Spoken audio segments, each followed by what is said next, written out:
Hello बच्चों, तो आइए इस वीडियो में शुरू करते हैं exercise 3.3 question number first part number third.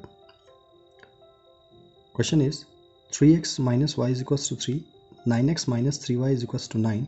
Find the value of x and y by the substitution method. So method हमें substitution ही यूज़ करना है. Let this is equation number first and this one is equation number second. So जैसा कि substitution method में हमने पढ़ा था कि किसी भी एक इक्वेशन से हम किसी एक वेरिएबल का value in terms of other variable सबसे पहले निकाल लेते हैं। तो चलिए शुरू करते हैं।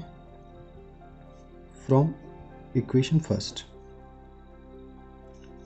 Equation first is 3x minus y is equals to 3। So आप यहाँ देख पा रहे होंगे कि y के साथ में कोई भी कोफिशिएंट नहीं है, तो हम यहाँ y की वैल्यू निकालने वाले हैं in terms of x। So simply आपको क्या करना है, y को दूसरी तरफ लेकर जाते हैं एंड इस 3 को इस तरफ लेकर के आते हैं। So we get 3x minus 3 is equals to minus y. इस तरफ जाएगा तो हो जाएगा plus y and we get equation number third. Put y equals to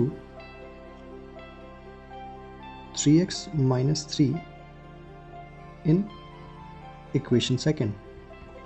जैसे कि हम सब्स्टिट्यूशन मेथड में पहले भी ये बता चुके हैं कि अगर आप इक्वेशन फर्स्ट से वेरिएबल का वैल्यू निकाल रहे हैं तो आपको उसको पुट करना होता है इक्वेशन सेकंड में। सो चलिए पुट करते हैं। Equation second is 9x minus 3 and y, value of y is 3x minus 3 is equals to 9।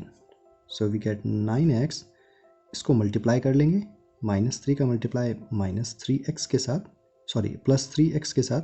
सो जैसे ही हम इसे मल्टीप्लाई करते हैं we get minus 9x and this one minus multiply by minus is plus, 3 3s are 9 is equals to 9.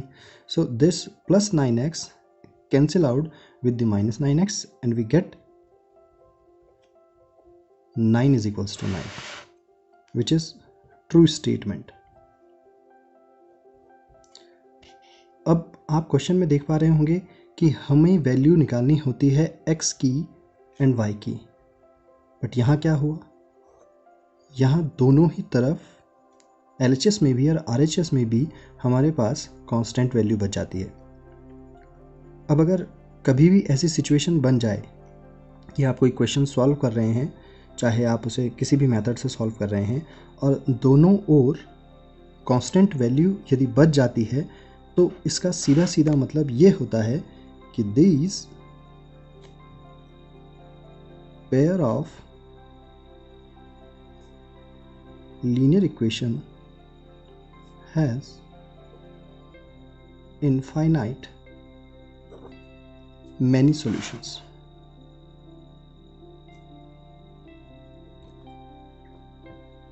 ऐसे pair of linear equations के infinite many solution होते हैं, और इनफाइनाइट मैनी सॉल्यूशन होने का मतलब कि आप इसके कई सारे पॉसिबल सॉल्यूशंस आप फाइंड कर सकते हैं। जैसे कि हम कुछ एक वैल्यूज़ फाइंड कर के आपको दिखाते हैं। जैसे कि आप देख पा रहे होंगे, यदि हम इस इक्वेशन थर्ड में x is equals to 1 put करते हैं, so we get y is equals to 0। If we put x is equals to 0 in equation third, that is 3x minus 3 is equals to y, 3 value of x is 0 minus 3 is equals to y, so we get 0 minus 3 is equals to y and y is equals to minus 3. So आप देख पा रहे होंगे कि अगर हम x की जगह पर 1 पुट करते हैं तो y का वैल्यू हमें 0 मिलता है। x की जगह पर अगर हम 0 पुट करते हैं तो हमको y का वैल्यू माइनस 3 मिलता है। इसी तरह से अगर मैं 10 बार या 20 बार या 50 बार या 100 बार x की वैल्यूज़ को पुट करता चला जाऊं तो मुझे उतनी ही बार y की वैल्यू भी मिलती ही रहेंगी। अगर मैं x को infinite numbers of time put करता चला जाऊं तो मुझे y की value infinite numbers of times तक मिलती ही रहेंगी। That's why these pair of linear equations has infinite many solutions. Thank you.